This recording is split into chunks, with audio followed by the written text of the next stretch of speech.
Alors, la première des choses, une personne qui se focalise sur ce qui est positif dans votre vie. Donc, si vous êtes ami avec quelqu'un, la personne doit se focaliser sur ce qui est positif en vous.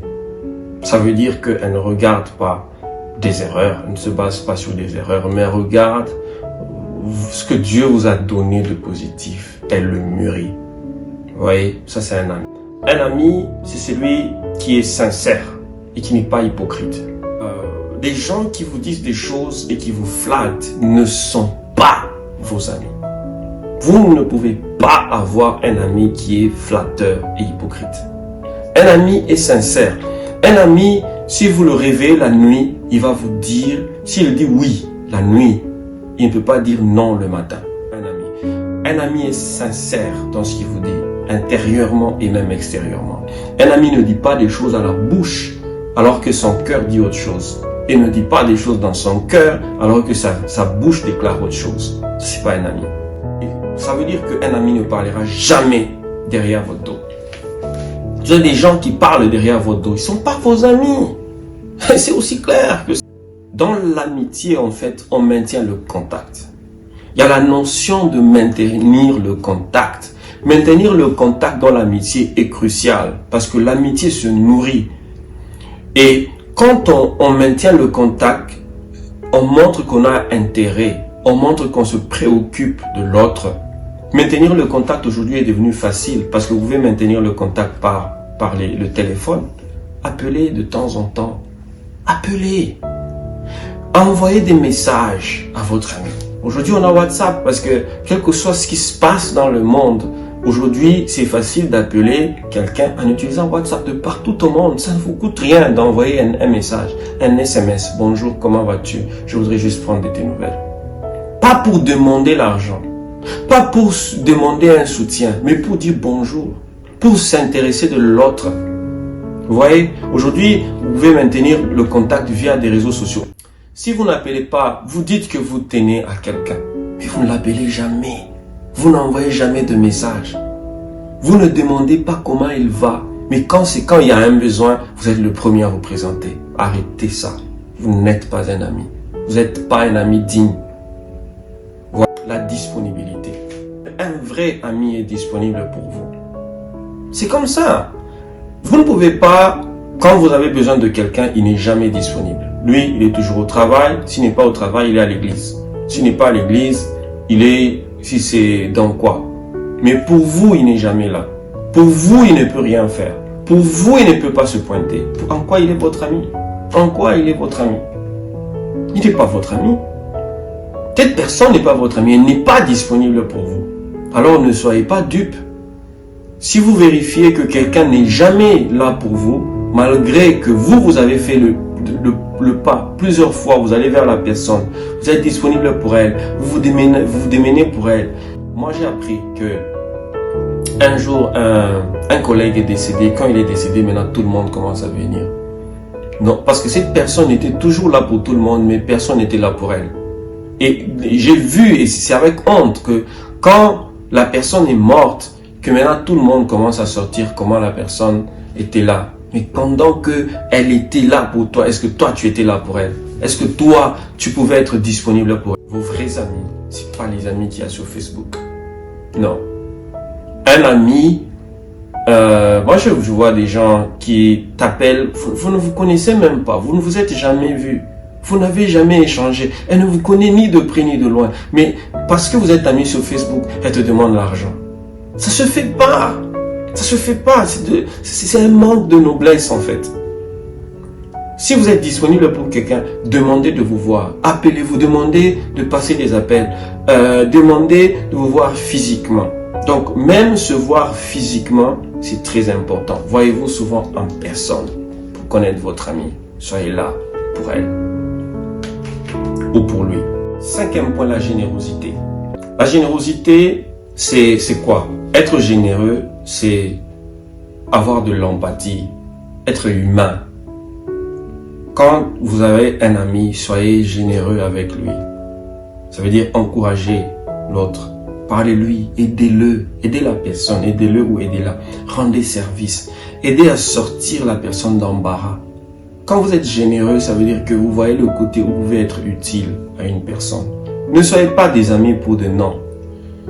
Ne soyez pas des amis. Moi, je vois beaucoup de gens qui ont sur leur téléphone 200 contacts. Mais sur 200 contacts, si des gens ne sont pas tes amis, ils peuvent être tes collègues. C'est vrai, il y a des contacts de service et consorts. Mais tes amis, s'ils sont dans ton téléphone, dans tes contacts, ces gens-là doivent être généreux. Et tu dois être généreux pour eux.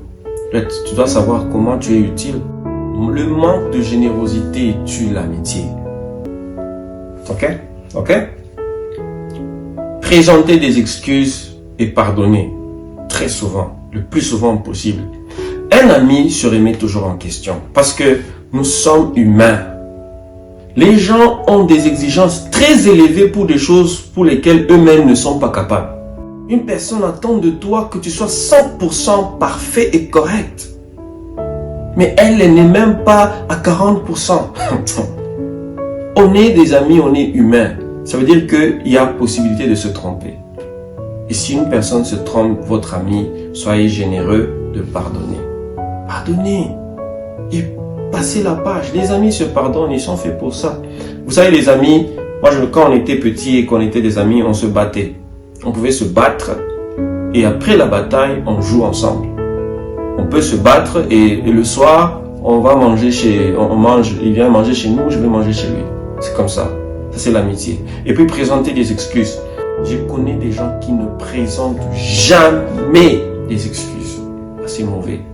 Si vous êtes ce genre d'amis, vraiment, c'est triste pour vous parce que vous ne pouvez pas avoir des bons amis. Eux, ils ne présentent jamais des excuses. C'est eux qui ont toujours raison. Ils ne présentent jamais. Et c'est ça qui tue certaines amitiés. Présentez des excuses si vous avez tort. Acceptez que vous pouvez faire des erreurs. Oui, acceptez-le. Pardonnez-vous, pardonnez l'ami et continuez. Un ami ne peut pas être jaloux. Il ne devrait pas être jaloux. Il ne devrait pas y avoir de jalousie. Et très souvent, moi, j'ai constaté que pourquoi les gens sont jaloux. Quand vous êtes tous au bas de l'échelle, prenons le cas où vous souffrez ensemble à l'époque. Vous allez vous rendre compte qu'un ami qui est avec vous dans la souffrance, il y a beaucoup d'amour parce que vous souffrez ensemble. Mais dès lors que l'un de vous deux commence à monter, il faut vérifier maintenant votre cœur. Est-ce que vous êtes heureux de voir l'autre monter? Très souvent, quand il commence à y avoir une différence de niveau social, différence de niveau professionnel, différence de niveau statut dans la vie, vous voyez que votre ami qui était un ami d'enfance devient jaloux. Il pense, parce que l'amitié n'était pas vraie. Les gens aiment que vous souffriez tous ensemble, mais ils ne sont pas prêts à voir vous monter sans eux. Et quand vous montez sans eux, ils en font un problème. Ils se retirent, ou bien ils deviennent jaloux de vous. Arrêtez de vous atteler sur des erreurs. Arrêtez d'être trop critique. Arrêtez de vouloir toujours trouver un poil dans la soupe. Si quelqu'un c'est votre ami, parlez du bien de lui, encouragez-le. Les amis qui sont là, quand vous faites des erreurs, ils montrent comme s'ils étaient avec vous. Des larmes des crocodiles. Mais quand vous faites des accomplissements, personne n'est là. Ils vous regardent dans le dos, ils sont jaloux de vous. Vous voyez, ça c'est pas des amis. Si vous voyez un ami comme ça, c'est la raison pour laquelle quand j'ai parlé, je vous ai dit que quelqu'un a tué son ami. C'est à cause de ça.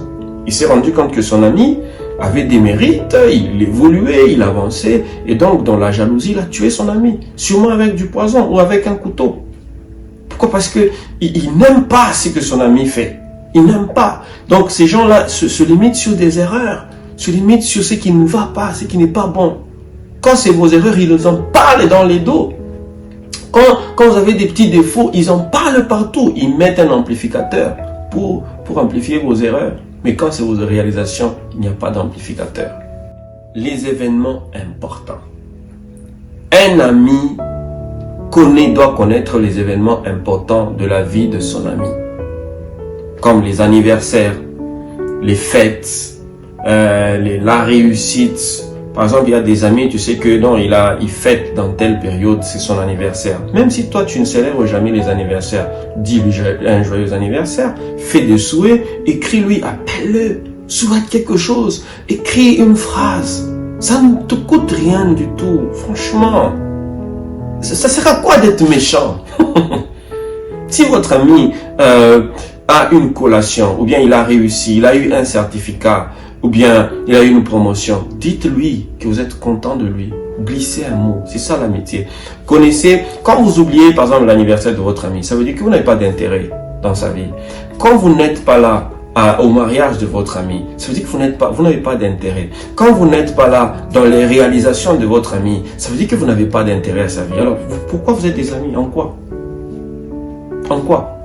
En quoi vous êtes des amis? En rien du tout. Arrêtez d'être hypocrite et coupez cette amitié, c'est tout. Donc, soyez là dans les événements importants. Notez-les si c'est possible dans un cahier pour ne pas oublier. Quand il y a promotion, il y a mariage, il y a réussite, même les deuils, soyez là. Parce que la Bible dit que, Proverbe 17, que même dans le malheur, l'ami se montre en frère. Parler sans agir. Les amis ne sont pas là pour parler sans agir. Pour promettre et vous ne faites rien. Vous attendez qu'il oublie pour ne rien faire. Puis vous ne donnez plus de suite comme si de rien n'a été. Alors que vous pouvez faire quelque chose. Vous pouvez aider. Votre ami vous laisse un SMS. Il vous dit j'ai besoin de ceci. Ou bien il vous salue. Ou bien il a besoin de votre aide. Vous dites je ferai ceci. Et puis vous ne faites plus rien. Vous attendez qu'il vous rappelle. Soyez sérieux s'il vous plaît. Soyez sérieux. Il n'y a pas d'amitié entre vous. Voilà, donc si ces points, si vous comprenez ce que je dis, ces points sont suffisants pour faire une belle amitié et pour identifier de fausses amitiés. Donc, en définitive, un ami, il se focalise sur ce qui est positif. Un ami n'est pas hypocrite, il est sincère. Un ami, il maintient le contact avec vous. Il vous appelle, il vous écrit des textes, même s'il n'y a rien, même s'il n'y a pas de problème. Les amis qui vous écrivent que quand ils ont un problème, ce sont des faux amis. Un ami demande de vos nouvelles tous les jours. Il demande comment vous allez, comment vous évoluez. S'il ne le fait pas au moins une fois par jour, au moins par semaine, il prend de vos nouvelles. Les amis qui attendent que vous les contactiez, ce n'est pas de bons amis. Un ami est disponible pour vous, un ami est généreux. Un ami, quand il se trompe, il présente des excuses et quand vous vous trompez, il vous pardonne. Ok? Un ami se focalise sur vos mérites, non sur vos erreurs. Un ami ne vous critique pas, il vous encourage. Il peut vous donner des conseils, mais pas vous critiquer. Ne manque jamais à des événements importants de votre vie. Il les connaît. Les anniversaires, les fêtes, les réussites, les promotions, même les deuils. S'il y en a, il sera là. Il sera là comme un frère pour vous. C'est ça un ami. Jamais jaloux de vos réalisations. Et un ami est là pour partager ce que vous réalisez. Le prophète Joël Francis avait dit à propos du pasteur Marcelo, il dit le pasteur Marcelo, c'est mon frère, c'est mon ami. Même si quelque chose se passe, si quelqu'un est contre lui, moi d'abord je prendrai position pour lui. Moi d'abord je prendrai position pour lui. Et puis après, nous parlerons de ça entre moi et lui. Mais aujourd'hui, on a des amis qui sont les premiers à livrer leurs amis. Judas, action. Première action, faites le tri. Regardez vos contacts, triez les gens qui ne sont pas dignes d'être vos amis. Et aussi, c'est vice-versa. Quand vous faites ça, dites-vous aussi que, quelque part, des gens aussi feront ça pour vous. Parce que peut-être que vous pensez que vous êtes un bel ami ou bien un bon ami, mais non. C'est aussi réciproque. C'est-à-dire qu'il y a des gens aussi qui trouvent que vous n'êtes pas un bon ami pour eux. Ils vont faire le tri. Donc, remettez-vous aussi en question. Même moi-même, je me remets toujours en question par rapport à mes amitiés. J'estime que si je ne suis pas un bon ami pour une personne, ça ne sert à rien. Vous voyez? Et si vous voulez continuer à bâtir une belle amitié, travaillez sur ces conseils. Et que le Seigneur vous aide. Merci. Si vous avez aimé la vidéo, partagez. Qu'est-ce que vous en pensez? Qu'est-ce que vous pensez de ça? Écrivez en commentaire ce que vous pensez vraiment de ça. Voilà. Et puis à la prochaine. Merci.